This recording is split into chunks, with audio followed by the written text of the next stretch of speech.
Alright? Tama yan. I like that. Ito naman yung good morning po sa inyo mga kapatid. So ito, Kong Tractors. So ito po ay isang code card na inilabas ng isang FB page. Pero hindi po yung hindi naman po yung tawag dito. Hindi, ibig sabihin hindi po accurate ito ha. Ayon po kay Janet Garin. Pero tignan nyo naman. Nakalagay dyan Speaker Martin. Ang alam ko kasi yung hawak ni Speaker Martin na negosyo, yun pong ABS-CBN. Okay?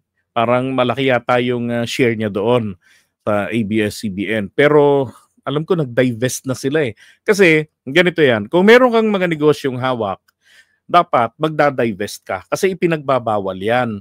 Diba? Whether you will become elected or appointed, pag magpasok ka ng gobyerno, dapat iwanan mo yung mga negosyo mo. Mag-divest ka, paubaya, may sa kung kanino.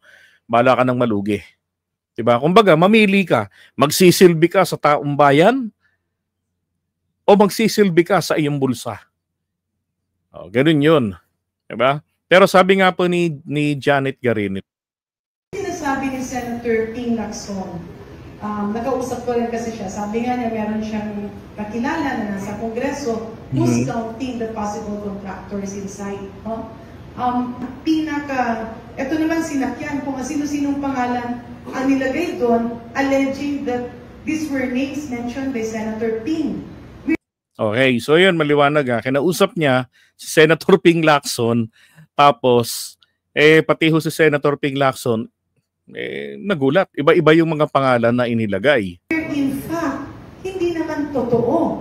And even Senator Ping was surprised bakit may mga pangalan na nilalagay na hindi naman yun ang nasa listahan niya.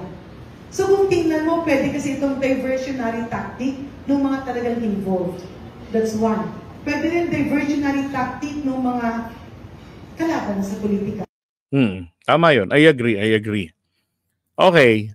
So eto nga, yung lumabas. No? Serbisyong Pilipinas po, yung may gawa niyan, habulin nyo. Sabi rito, Kong Tractor, 67 naman babatas, contractor din ng sariling mga proyekto. Okay? So meron naman po ritong accurate. Ito pong Kidong Aurelio Dong Gonzales ng Pampanga. Nako, accurate po yan. Yung mga ka-GC natin, Sir Carlos Maglasang, kapatid Trexie. Yan kino-confirm talaga niya yan. Ito talagang si Dong Aurelio Gonzales. Yun nga pong nawindang, naalala niyo yung katatayo pa lamang na flood control dun sa Pampanga. Hindi ba last year nagiba? Siya ho ang may ron, hawak po niya yun. Siya po yung congressman doon. Yun ang problema. Bakit kasi ang mga kongresista nakikialam sa proyekto? Yan po ay batas. Yan pong trabaho nila ay maggawa ng batas at saka alamin kung ano yung mga pangangailangan ng kanilang mga nasasakupan, ng mga constituents nila. Okay? Yun po yung trabaho talaga ng mga kongresista. Kongresista lang ho ang tinutukoy ko ha, ang pinag-uusapan natin. Hindi ho kasali rito ang Senado. Bakit po yung mga kongresista? Kasi sila po yung mga district representatives. Ganon din yung mga party list sa mga sektor nila. Inaalam nila ano yung kailangan nyo. O kayo rito ano kailangan nyo. Para maisulong natin ito, mailagay sa GAA. Yun ang problema po. Pag ang mambabatas may access sa budgeting. Yes, they have power of the purse, pero hindi po naman dapat na sila po ay nakikialam sa pag-design ng budget, ng national budget. 'Di ba? Ang nangyayari nga po diyan kasi, na dati ko pang sinasabi, ito yung National Expenditure Program or NEP or yung requested national budget for the next year ng presidente. Isinumiti na yan sa kanya ng iba't ibang mga ahensya ng gobyerno. Pero ito pong mga mambabatas, yung may access sa pagsasabatas niyan, along the highway, doon po pumapasok yung mga interest nila. So sa House, scrutinize nila yan ng maigi, 'di ba? Bumababa, bawal kasing dagdagan yan eh. Bumababa, pero dapat pinakamalaking pondo DepEd. Nasa Constitution kasi yon. Yung nakaraang budget natin is a criminal and most corrupt budget. Pinakamataas, DPWH. Ang PhilHealth, nako po, sorry, pero nagkamali talaga ang mga mambabatas natin. Aba, ang Senado po, ang nangyari doon, tinanggalan ng ng subsidy. Ang nasa syntax law kasi, part ng syntax law ay mapupunta sa subsidy ng PhilHealth. Doon. Ang nangyari po, yung sinasabi ni Ping Lacson na hindi makasagot ng matino si JB Ejercito kahapon yata yun, no, kahapon. Kasi, bakit yung subsidy ng PhilHealth ay pagdating po sa House of Representatives, kasi galing sa Pangulo, merong pondo para sa PhilHealth, sa subsidy. Pagdating sa House, binawasan. Pagdating dun sa Senate, binawasan rin po. Pagdating ngayon po ng criminal bycam na lagi nating tinutuligsa since pumutok yung problema sa GAA ng 2025. Diba? Nagkaka-hocus-pocus, demekos-mekos ang GAA natin dahil sa mga kriminal na mga kongresista natin at mga senador na pumupunta doon sa pagpa-finalize ng budget doon sa small committee, ipinapasok yung mga amendments nila. And may videos pa niyan si Chis Escudero. 'Di ba? Tapos si Saldico, 'di ba? Kaya nga nagbitiw sa pwesto, palagay ko, hindi po health reason talaga. Kung hindi, mabubunyag at mabubunyag na siya. Eto na nga po ngayon. 'Di ba? And going back dun sa PhilHealth, anong nangyari? Na zero. Ngayon, questionable 'yon nasa Korte Suprema. Kung ako ang taga-Korte Suprema, guilty ron yung mga gumawa ng batas. Dali pati Pangulo natin kasi pinirmahan niya yung GAA yung General Appropriations Bill. Dapat vinito. I was expectant na, alam niyo yan, yung matagal nanonood sa atin, I was expectant na ibivito ng Pangulo part doon sa pagbito niya yung sa PhilHealth na tinanggalan ng subsidy. Kaso hindi yun ang naging dahilan ng pagveto niya, kundi yung mga nahuli nila na mga insertions, di ba? Wala akong ibang balita rito sa ibang mga nakalagay na pangalan dito Ngayon, eto pa yung iba. Ito yung matindi. Sabi rito contractors, mga kongresistang sangkot sa pangungurakot ng bilyon-bilyong infrastructure budget ng pamahalaan. Andiyan na naman si JJ Suarez, si Rods Gutierrez, and then si Saldico, Gadjola, Aurelio Dong. Ito alam ko to kay Dong Gonzales Meron talaga nagko-kumpirma niyan. Ito patay na to Yan, Sarina Umali, Janet Garina, ilista yung pangalan dito. Kaya kinausap niya si Lacson. Ang problema, ito pong mga nandito, hindi po ito accurate. Now, ito yung Robes. Ito yung pumalit doon sa babae. Nag-mayor yung babae. Yan, siya yung congressman ng Bulacan, San Jose del Monte. Ewan ko yung iba pa kung sino. Na maalala nyo sa insertion ni Chis Escudero, may 3 bilyon sila. 5 bilyon, pero larong silang natanggap. Baka napunta kay Joel Villanueva, sabi, nabuyo si Recto ni PBBM.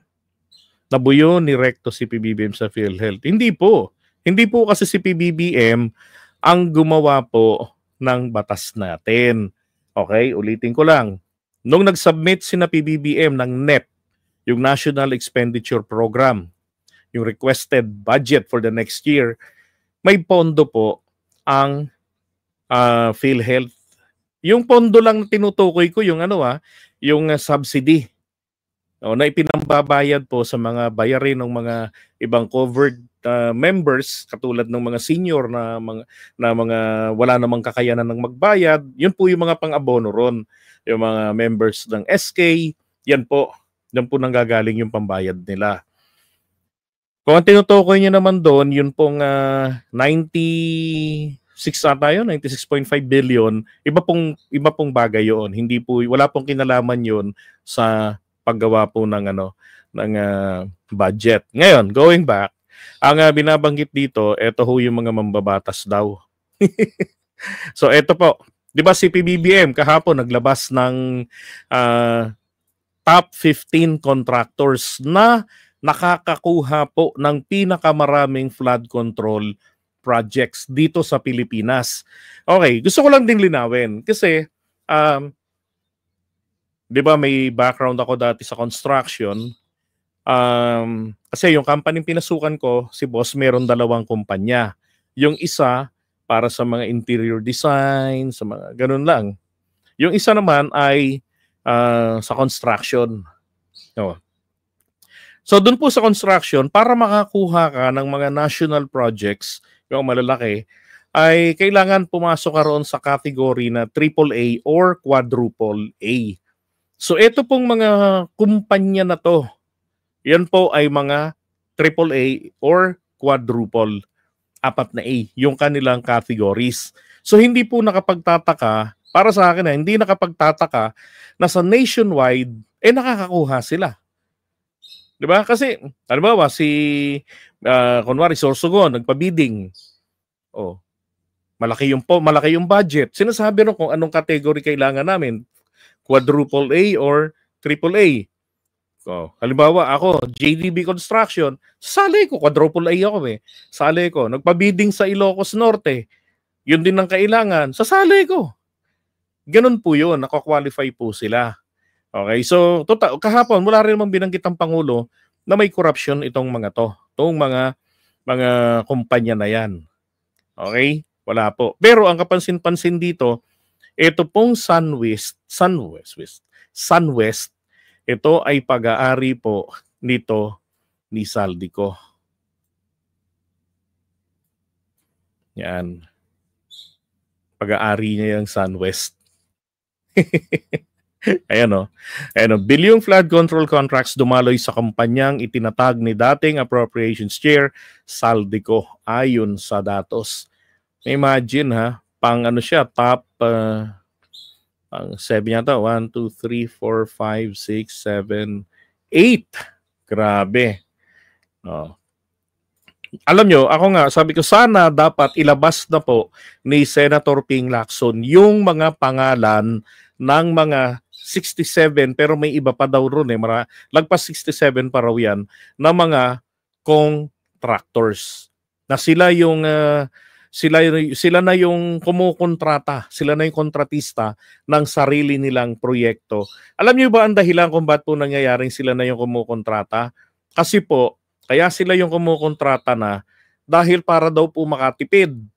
Di ba 40% ang nawawala?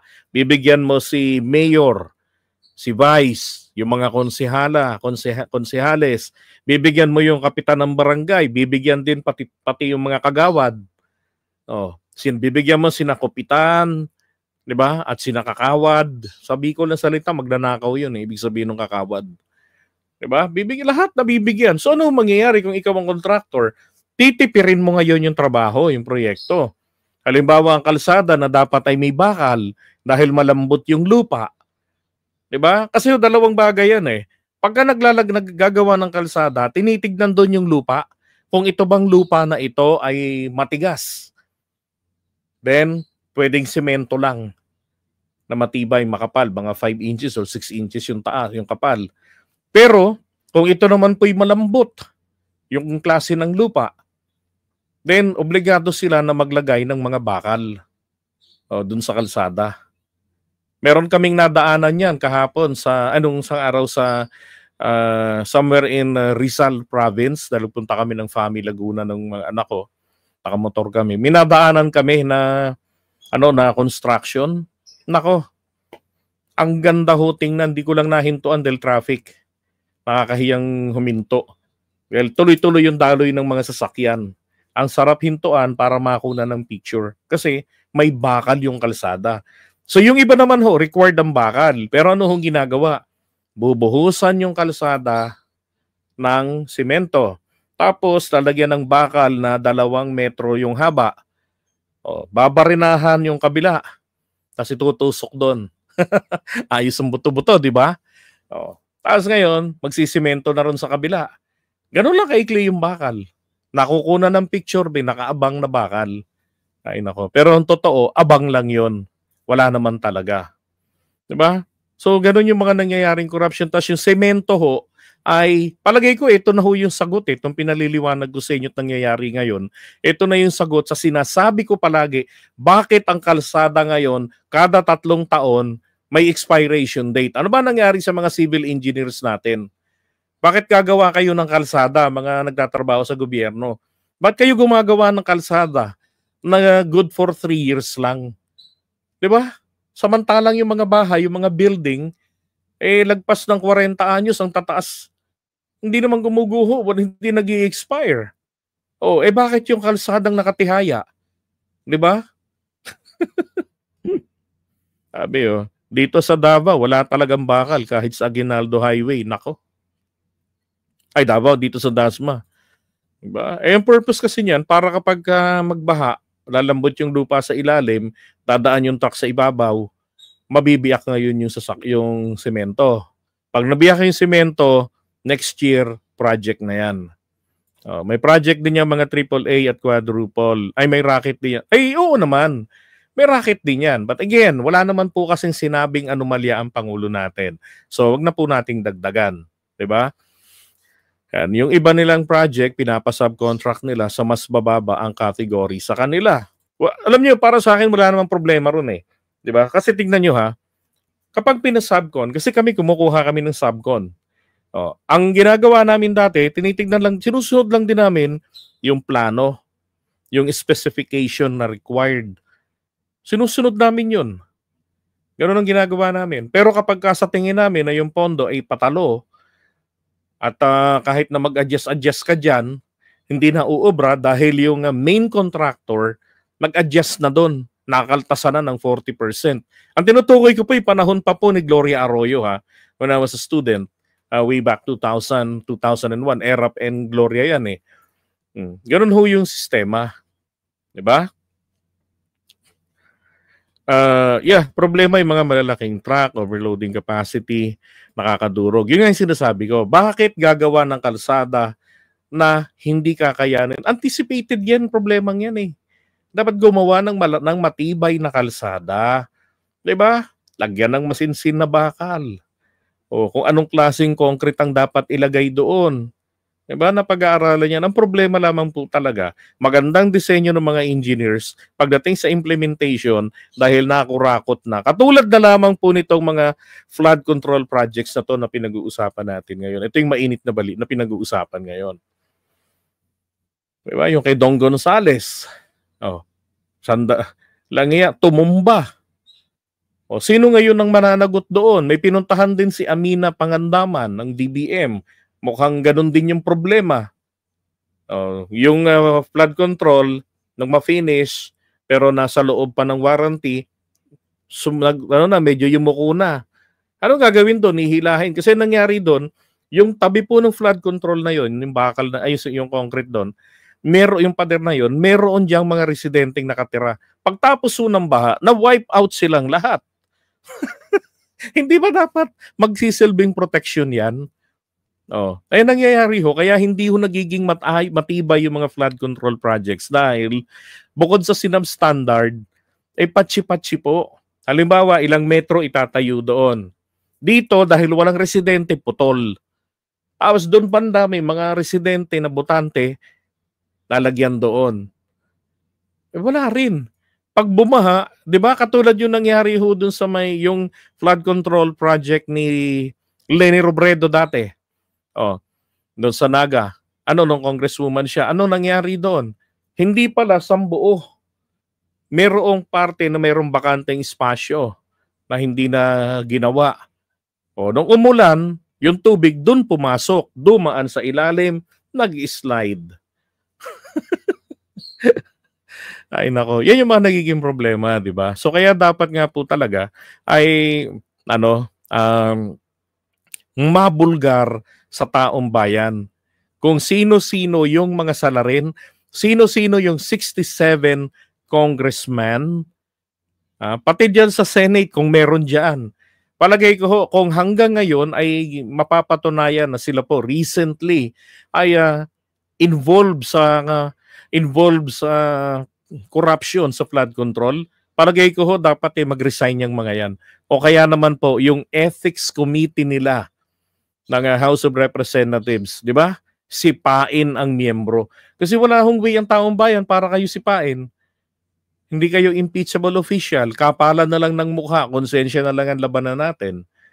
Because in the first place, ipinagbabawal yan ng batas eh. Na kayo pa yung contractor. Kayo yung contractor. Di ba? Sabihin man natin wala kayong corruption na ginagawa, bawal ay bawal. Duralex sed lex. Di ba? Ganun lang yun eh.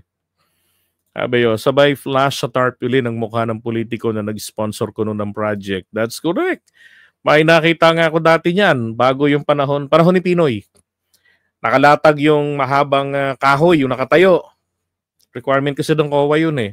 Katabi noon, nandun yung, ay hindi, sa Batangas ko pala nakita, pinaka-recent. No, nung panahon ni Pinoy, meron din eh. Pero nitong pinaka-recent sa Batangas, minakita ako. Nandun yung nakalagay, this is where your taxes goes. Tapos yung mukha ng congressman, ng mayor, vice mayor, and city councilors, pangalan nandun. Tapos yung mukha ng kapitan ng barangay and council. Sa kanila po napunta ang pera ng bayan. Yun ang ibig sabihin nun. This is where your taxes goes. Ang sarap lagyan ng araw, ituro yung mga pagmumukha nila. Diba? Pinagparti-partihan. Oh. Ay, nako.